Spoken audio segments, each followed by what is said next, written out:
Hi, I'm Howard Tiersky, CEO of Moving Interactive, here at the Moving Interactive Digital Innovation Center in New York City. In today's installment of our Digital Innovation series, we're going to talk about digital governance, how large enterprises can find the right way to coordinate digital efforts across a wide range of groups. Speed is one of the most essential elements of success in the digital world. The technology is changing rapidly. Your competitors are moving rapidly. Your customers' needs and expectations are changing rapidly. And because speed is so essential, if you are a company of any significant size, you need multiple teams working on different initiatives all at the same time. Perhaps a great number of different teams, some internal and some external. And yet, all that autonomy can create problems and conflicts. I'll talk about three main of those conflicts today. The first one, conflict of customer experience. If the same customers are hit with a variety of different websites and mobile applications that all look different, require different unique logins, perhaps overlap, don't talk to each other, those customers are likely to be unimpressed at the least and potentially very frustrated. We call this conflict enterprise versus customer. The second conflict, unproductive competition, or team versus team conflict. Even if teams are given total autonomy, there are some resources which are fixed. These include space on your home page, the ability to email your customer list. If many different groups are constantly blasting your list independently, you aren't going to be able to maintain that list for very long. Customers will opt out. Other fixed resources include domain names, search engine marketing terms. Can you imagine multiple groups within your company unknowingly bidding against each other on Google for the same branded terms? Believe me, it happens a lot. Conflict number three, technology mess. If every group within the company makes different technology choices, you're likely to suboptimize your capital investments at best, and worst, have difficulty maintaining the skills to support such a diverse array of technologies. It's expensive and difficult to do well.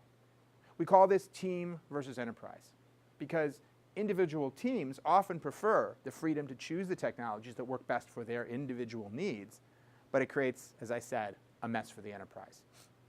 And aside from those three, there are other problems with lack of governance, including compliance risk, branding problems, security breaches, inconsistent metrics, and others.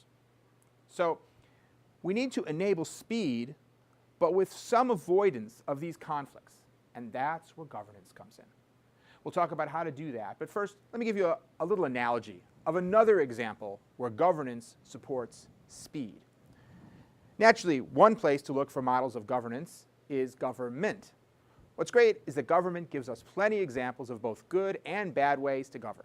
But let's take a look at one that is actually pretty helpful: motor vehicle traffic. We all have places we want to get to, and we want to jump in our cars and get there as fast as possible. And at the same time, we don't want conflict. We don't want to crash into other cars. Not only would this be painful, but it would slow us down.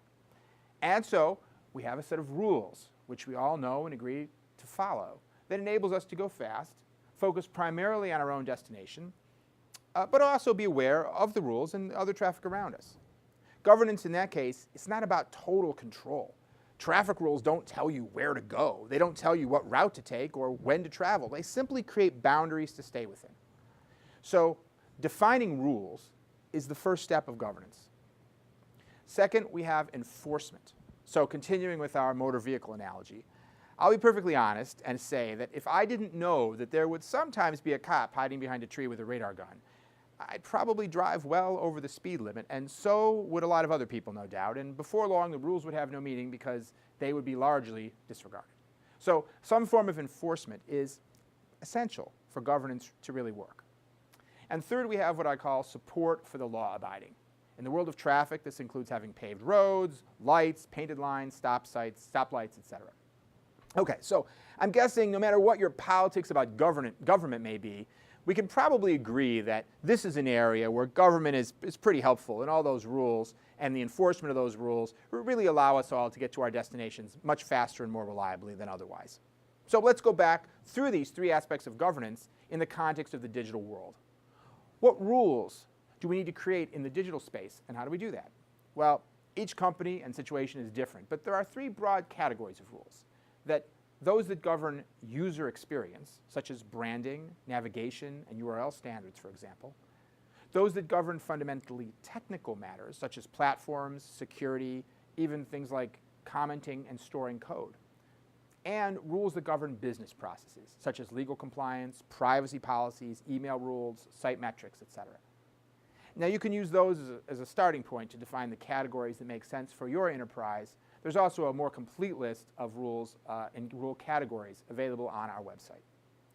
Now, those are some categories to consider in your enterprise when creating governance models, but bear in mind, more governance is not necessarily better. Here's a fundamental rule. Governance should only be put in place for a reason that is clearly understood and ideally well communicated, and its scope should only be as broad as its benefit. For example, in some highly regulated industries like financial services and pharmaceuticals, careful business process governance over content might be essential. In other industries, it may be unnecessary and a barrier to speed. In order for your rules to be of value, there must be some form of enforcement. There are two parts to enforcement: monitoring and consequences. You need to determine what the best methods for each might be in your case. And in fact, different categories of rules might need to be monitored differently. For example, some rules might be monitored at the procurement level. So if a group tries to purchase non-compliant software, there is a checkpoint. Some companies appoint a brand czar who reviews all branded material for compliance with corporate identity rules. Now, consequences in a corporate environment have to work a little differently than in traditional government, as we probably can't throw non-compliant project teams in jail. In fact, the first type of consequence that's good to define are positive consequences for compliance. But on the stick side of the equation, one key tactic is to have some kind of exceptions report that gets escalated to someone senior in the organization who can apply pressure on those who seem to be disregarding the governance rules. Now, the last of these three steps we said was supporting the law abiding. Each rule that is created needs an associated set of documentation that helps teams understand, 1, why that rule was created, 2, how to comply, and 3, how to get help or request an exception when appropriate. Okay, this is a deep topic and we could go on, but for now I'll wrap it up with this invitation. If you have further questions or would like a consultation on how to make these practices successful within your organization, reach out to us at info@movinginteractive.com or post a question on any of our social media locations or on our website. And I invite you as well to come to movinginteractive.com to sign up to receive future installments in our Digital Innovation Series and participate in our community of digital innovators. With that, this is Howard Tiersky, CEO of Moving Interactive, coming to you from our Digital Innovation Center in New York City, wishing you tremendous success with all your digital initiatives.